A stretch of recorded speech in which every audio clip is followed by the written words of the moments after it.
বাঙালিদের তো 12 মাসে 13 পার্বণ, এখানে উৎসবের বড় রিচুয়ালের বলো শেষই নেই। পোস্ত খেতে ভীষণ পছন্দ করি, আর মা সেটা জেনে বুঝেই বানিয়েছে। এটা পড়ছে না, বাইরের ওয়েদারটা ভীষণ সুন্দর হয়ে আছে, ঠান্ডা হাওয়া দিচ্ছে, কিন্তু ওই বৃষ্টিটা হয়ে গোটা রাস্তা একদম জলে জল করে দিল তোমার। Hello friends, good morning, welcome back to my channel with a new blog. আজ হচ্ছে শুক্রবার, আর ঘড়ির কাঁটা এখন পুরোপুরি সকাল 9টার ঘরে। ঘুম থেকে আজকে তাড়াতাড়ি উঠে স্নান করা, পুজো করা হয়ে গেছে, কারণ আমি কালকেই তোমাদের বলেছিলাম যে আজকে মায়ের উপোস আছে।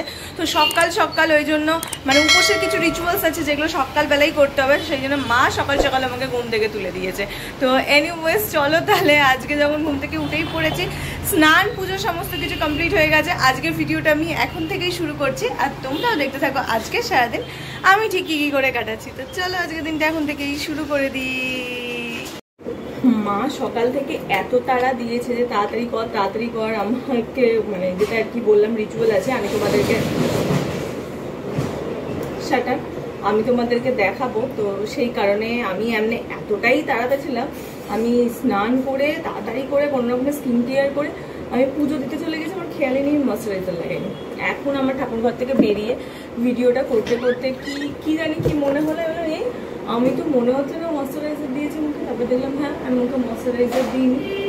মানে এতটাই তাড়া দিচ্ছে যার জন্য এরকম সব আমি ঘেটে ফেলছি। তো চলো এখন রান্নাঘরে যাই আর তোমাদেরকে দেখাই যে আজকে কি পুজো, কি ষষ্ঠী বলছি, কি আছে, তার জন্য কি রিচুয়াল আছে, যার জন্য মা আমাকে এত তাড়া দিচ্ছে। তো সমস্ত কিছু স্টেপ বাই স্টেপ তোমাদেরকে দেখাচ্ছি। তো চলো।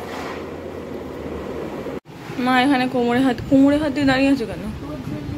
ও আমার জন্যই অপেক্ষা করছে। না মামা কি ষষ্ঠী বললে? চাপড়া ষষ্ঠী আছে, তাই জন্য মা এখন এই যে এটা একটা রিচুয়াল, এটা করতে হয়। সেটা কি আছে এর মধ্যে? আটা, এটা আটা তো আটা, মানে এইটা বানাতে হবে, দেন এটা খেতে হবে, তারপর হচ্ছে তুমি অন্য কিছু খেতে পারো, মানে উপোসে যা যা খায় এক্স্যাক্টলি তাই জিনিস আর কি। এবার এর সঙ্গে দেওয়া হবে এই যে একটা কলা, এটা কিরকম ভেঙে ভেঙে এর মধ্যে দেওয়া হয়। এটাই হচ্ছে এই ষষ্ঠী, কি চাপড়া ষষ্ঠী, সেই চাপড়া ষষ্ঠীর রুলস। তো মা তো আজকে উপোস কিছুই খাবে না, কিন্তু আমার জন্য রান্না হবে, সেটা আমি পরে দেখাচ্ছি। আর তার মধ্যে এই যে দেখুন গুড় দেওয়া হবে, আখের গুড় দেওয়া হবে। তো ব্যাস আর কিছু না, হয়ে গেল। আটা, কলা আর আখের গুড় এই দিয়ে এটাকে কি বলে, এটাকে চাপড়া বলে মনে হয়, এই ব্যাপারটাকেই চাপড়া বলে। তো এটা ভেজে তারপর খাওয়া হবে মিন্স মানে হাতে দেবো, মাকে 6টা খেতে হবে। এই হচ্ছে ষষ্ঠী, হ্যাঁ ষষ্ঠী বলে 6টা খেতে হবে। এই হচ্ছে ওভারঅল এই ষষ্ঠীটার নিয়ম। এটাকে চাপড়া ষষ্ঠী বলে। আমি জানি না কাদের কাদের বাড়িতে আছে বা কারা কারা জানো, অনেকের অনেক রকম, অনেকের আছে। যেমন ছিল চাল কুমড়ো দিয়ে, এক একজনের বাড়িতে এক এক রকমের রুলস আছে। আমাদের বাড়িতে এই কলার বড়া করতে হয়, ওই যে কারবার আমার একটা ইয়ে ছিল দিদা, তার বাড়িতে করতে হতো চাল কুমড়ো। দিদারও ছিল না, দিদার হচ্ছে চাল দিয়ে ওই চিতই পিঠে মতন। এক একজনকে এক এক রকমের, হ্যাঁ এক একজনকে এক এক ধরনের এই চাপড়টা বানাতে হয়। মানে এটাই হচ্ছে ষষ্ঠীর নিয়ম। এই নিয়মটা আমার খুব ভালো লাগে, কারণ এই বড়াটা খেতে কিন্তু বেশ ভালো লাগে আমার। একটু মিষ্টি মিষ্টি হয়, যেহেতু গুড় দেওয়া থাকে, কলা দেওয়া থাকে, তো আমার ভালোই লাগে। তো এটা আগে মা ফ্রাই করে নিক, দেন আমাকে হাতে দেবে। এইভাবে নর্মাল যেরকম তোমরা সাদা তেলের জিনিসপত্র বা বড়া টড়া ভাজো সেমনিভাবে ভেজে নেবে কুচকু করে। মা ওখানে মায়ের প্রিপারেশনটা করুক, ওগুলো ভাজতে একটু টাইম লাগবে। ততক্ষণ আমি এখানে আমার মর্নিং ড্রিঙ্কটা খাই, যেটা সকাল থেকে এখন আমার খাওয়াই হয়নি। তো মর্নিং ড্রিঙ্কসটা খাই, দেন আমার ভিডিওটা আপলোডে বসে, তারপর এটা কিরকম হলো সেটা তোমাদেরকে দেখাবো। আমি ততক্ষণ এই সমস্ত কাজগুলো করতে থাকি। এই হচ্ছে এরকম কালো কালোই হয় না, হ্যাঁ গুড় টুড় আছে না। এই হচ্ছে কলার বড়া, হাতেই দিতে হবে, গরম তো। বাবারে এখানে রাখছি, হ্যাঁ রাখো। এই হচ্ছে রুলস। কি অদ্ভুত, বাঙালিদের কত অদ্ভুত অদ্ভুত নিয়ম আছে, অদ্ভুত অদ্ভুত রিচুয়াল আছে না। বাঙালিদের তো 12 মাসে 13 পার্বণ, এখানে উৎসবের বড় রিচুয়ালের বলো শেষই নেই।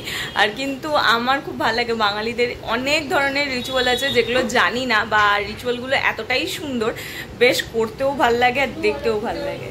হ্যাঁ, আর এইটাতে নাকি বলে যে দুর্গা ষষ্ঠী, দুর্গা পুজোর যে ষষ্ঠী আর এই চাবড়া ষষ্ঠী পাক্কা 1 মাসের ডিফারেন্স থাকে, আর সত্যিই তাই।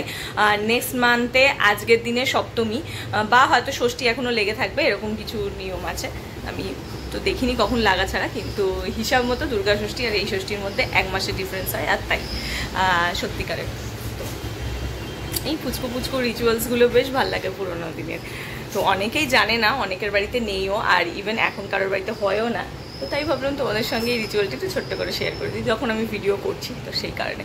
তো মায়ের তো এটা করা হয়ে গেছে, এটা এখন আমাকে খেতে হবে, তারপর মা খাবার খেতে পারবে। আর ওইদিকে মা চলে গেছে আমি কি খেয়ে অফিস যাব তার প্রিপারেশন করতে। যেহেতু মা আজকে খাবে না, তো আমি কি খাবো, খুব সিম্পল কিছু খাবো, যখন খাবো সেটাও তোমাদেরকে দেখিয়ে দেবো। পুরোটাই যখন দেখালাম, তো এটা একবার টেস্ট করেও দেখাই। এটাই দিয়েছে, এটাই খেতে হবে।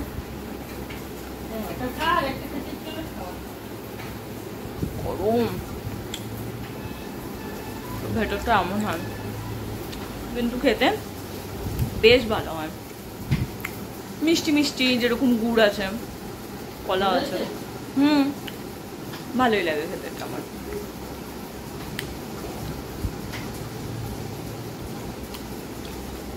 চলো খেয়ে নি।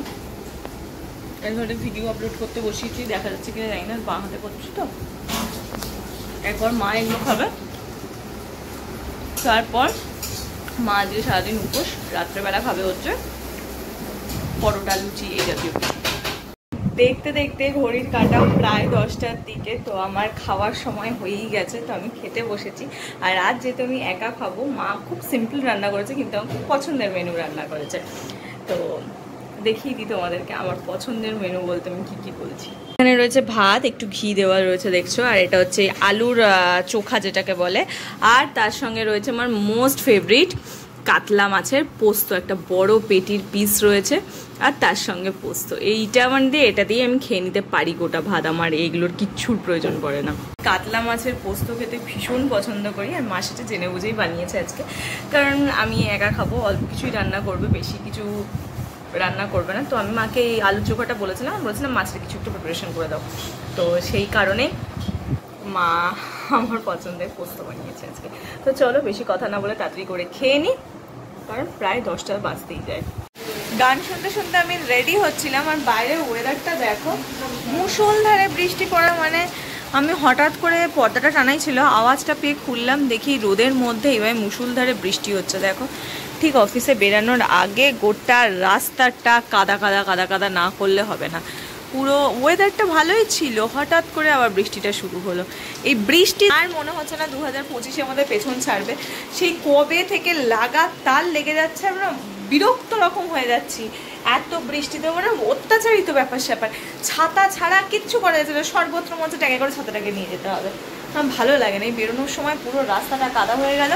আর না, আজকে এটা পরেছি এই কালারের লেগিংসটা পরতে, এটা খুব হালকা কালারের লেগিংস। এবার লেগিংসে একটু কাদা উঠে গেলে না আমার ভালো লাগে না, জুতো ওই লেগিংসে কাদা উঠলে আমার খুব চিচির চিচির করে গা, কিন্তু কিছু করার নেই, কি আর করবো বলো, ওয়েদারের ওপর কার হাত। বৃষ্টিটা ফাইনালি একটু ধরেছে, আর আমিও টুকটুক করে নেমে পড়েছি। এতটাই মেঘ করে এসেছে দেখো, যে এখানে আলো জ্বালাতে হয়েছে। হ্যাঁ খোলা, এখন বৃষ্টিটা পড়ছে না, বাইরের ওয়েদারটা ভীষণ সুন্দর হয়ে আছে, ঠান্ডা হাওয়া দিচ্ছে, কিন্তু ওই বৃষ্টিটা হয়ে গোটা রাস্তা একদম জলে জল করে দিল। তোমাদের একবার দেখাচ্ছি আমি ওই পাশের রাস্তাটার অবস্থা, দেখো খালি রাস্তার কি অবস্থা হচ্ছে। ওইদিকে কাকু দাঁড়িয়ে আছে, কিন্তু তার আগে আমাকে এই ময়লাটা পার করে ওখানে যেতে হবে, গাড়িগুলো চলবে।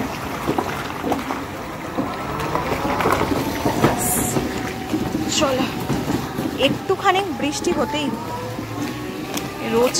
রোজকার রুটিন হয়ে গেছে বৃষ্টি হওয়াটা। হ্যাঁ দেখো না, কাদা তুমি মুছছিলে, আর ওই জন্য বলিনি, পুরো কাদা কাদা হয়ে যায় রাস্তা। Tata, coming back my sweet home. চলে এসেছি বাড়িতে। ঘড়ির কাঁটা এখন 8:10 ঘরে। বাড়িতে ঢুকলাম আর সেই যে সকাল থেকে বৃষ্টি শুরু হয়েছিল, সারা দিন কম বেশি করে বৃষ্টি হয়েই গেছে। ফাইনালি বিকালের পর থেকে বৃষ্টিটা কমেছে। এখন ওয়েদার বৃষ্টি কমলে বেশ সুন্দর ফুরফুরে একটা ওয়েদার আছে। আর এইরকম ওয়েদার আমার বেশ ভালো লাগে, বিশেষ করে রাতের জন্য। তো সব মিলিয়ে আজকের রাতটা মনে হচ্ছে ভালোই কাটবে অফিস থেকে ফিরে। তো চলো, মা আমার ফেস প্যাকটা করে রেখেছে কিনা জানি না, আমি ড্রেসটা চেঞ্জ করি। যদি প্যাক করে রাখে তাহলে একটু স্কিন কেয়ার করবো। ফ্রেশ হয়ে আমি খানিকটা সময় একটু রেস্ট করে নিলাম। এবার যাবো রান্নাঘরে, কারণ মা অলরেডি ডিনারের প্রিপারেশন করছে। আজকে ডিনারে কি আছে সেটা তোমাদেরকে দেখাই। তো চলো যাই। যেহেতু আজকে বলেছিলাম মায়ের উপোস, তো সেই কারণে আজকে ডিনারে তো ইউজুয়াল নর্মাল খাবার দাবার কিছু হবে না, ভালো মন্দই কিছু হবে। তো আমি খাবো না বলেছিলাম, তো মা বললো ঠিক আছে একটা দিন খেয়েই নে। আর এই একটা দিন করে করে আমি খেয়েই যাচ্ছি। আর আমার ওয়েট মেশিনটা বিগড়েই গেছে, তাকে আর ঠিকঠাক করে আমি ওজন দেখতে পাচ্ছি না, তাই আমি জানি না। তো যাই হোক, মা ফাইনালি বানাচ্ছে এখানে পরোটা। যদিও এটা কিন্তু আটার পরোটা, তাই তো আমাদের ময়দা আছে না বাড়িতে, বাবাটা আমরা এখন আর ময়দা টয়দা খুব একটা খাচ্ছি না, খুব একটা কি খাচ্ছি না। ময়দা এখন মাসকাবাড়ি বাজারেও আসে না।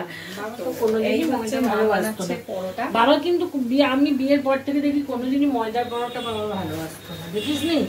এর আগে ও বাড়িতে ময়দা পরোটা খেতে প্রচন্ড ভালো লাগে, কিন্তু ওই আর কি এখন অ্যাভয়েড করি, খাই না সেইভাবে। তো যাই হোক, মা এখানে পরোটাটা ভেজে নিচ্ছে। আর তার সঙ্গে মেনুতে কি আছে সেটাও তোমাদেরকে দেখাবো। মা ভেজে নিক, তারপর আমি গিয়ে দেখাচ্ছি। এই হচ্ছে মা গরম পরোটা ভাজা চলছে।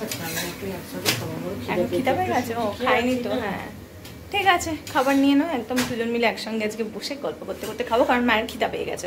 যেহেতু দুপুরে কিছু খাইনি, যেহেতু উপোস, তো এখন খিদে পেয়ে গেছে। অল্প একটুখানি সুজি খেয়েছিল, আর সুজিও তো এখন টেস্ট লাগবে না, কারণ সুগার কিছু শেষ খেতে কি ভালো লাগে, মিষ্টি মিষ্টি সুজি, মানে যেটাকে আমরা সুজির পায়ে সুজির হালুয়াই জাতীয় কিছু বলি, তো সেইটা খেতে তখনই ভালো লাগে।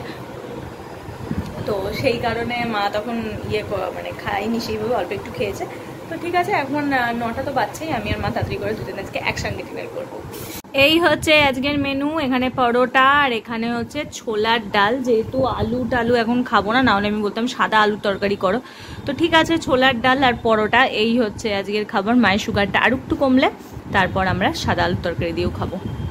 অতিরিক্ত রাতের খাওয়া দাওয়া হয়ে গেছে, আর আজকে যেহেতু আমার সঙ্গে মাও খেয়ে নিয়েছিল, তো এতক্ষণ আমি আর মা একটুখানি শুয়ে শুয়ে বক বক করে নিলাম। ঘড়ির কাঁটা মোটামুটি 10:30 ঘরে। এবার রাতে হচ্ছে শুতে যাওয়ার সময় হয়ে গেছে, যদিও আমরা বক বক করছিলাম আর এদিকে টিভিতে গানও শুনছিলাম। তো কি গো মাম, আজকে তোমার তাড়াতাড়ি ডিনার হয়ে গেল? উপোস কমপ্লিট? ও মাথা শুকিয়ে গেছে। 2 দিন ভাত খাইনি তো মা? কি গো? 2 দিন ভাত খাইনি। 2 দিন ভাত খাইনি, ভাত ভুকো মানুষ, 2 দিন ভাত খাইনি। মুখটা একদম শুকিয়ে গেছে। মা বিছানা করবে, আমি ততক্ষণ গিয়ে ব্রাশটা করে নিই। প্লিজ না একেবারে কমপ্লিট, মানে বিছানা রাত্রিবেলা শোয়ার জন্য মা একেবারে রেডি করে দিয়েছে। আর টুকিটাকি যা সমস্ত জিনিস বাকি আছে সেগুলো আমি সমস্ত কিছু ঠিক করে নেবো, বালিশগুলোকে ঠিকঠাক জায়গা করে নেবো, ব্যাস তাহলেই হয়ে যাবে। তো চলো তাহলে আজকে এই শুক্রবারের ভিডিওটা এইটুকুনি রাখছি। কালকে হচ্ছে শনিবার, উইকের লাস্ট দিন। আর এই উইকের লাস্ট ডেতে আমার খুব ভালো লাগে, আমি একটু অফিসটা একটু রিল্যাক্স করে এনজয় করি। ঠাকুরকে ডাকি যেন সেটাই হয় আর কি, রিল্যাক্স করে যেন এনজয় করতে পারি। অতি লাস্টের দিন না অতি কাজ করতে আমার ভালো লাগে না। তো আজকের এই দিনটা তোমাদের কেমন লাগলো জানিও। তোমাদের সঙ্গে আজকে আমি এই ভিডিওতে শেয়ার করলাম বাঙালিদের একটা প্রচুর পুরনো ওল্ড রিচুয়াল, হয়তো কেউ কেউ এখনো করে, বা এই ষষ্ঠীটাকে অনেকে অন্যান্য নামেও বলে, অন্যান্য নামও আছে, তো আবার হয়তো কেউ জানেও না। তো কেমন লাগলো এই ভিডিওটা জানিও, এই রিচুয়ালটাও কেমন লাগলো সেটা জানিও। যদি ভালো লাগে প্লিজ লাইক করো, শেয়ার করো আর সাবস্ক্রাইব করো আমার চ্যানেলটা। তো চলো আজকের ভিডিওটা এইটুকুনি রাখছি। কালকে তোমাদের সঙ্গে দেখা হচ্ছে সকাল সকাল একটা নতুন ভিডিও নিয়ে। তো bye for now, bye by.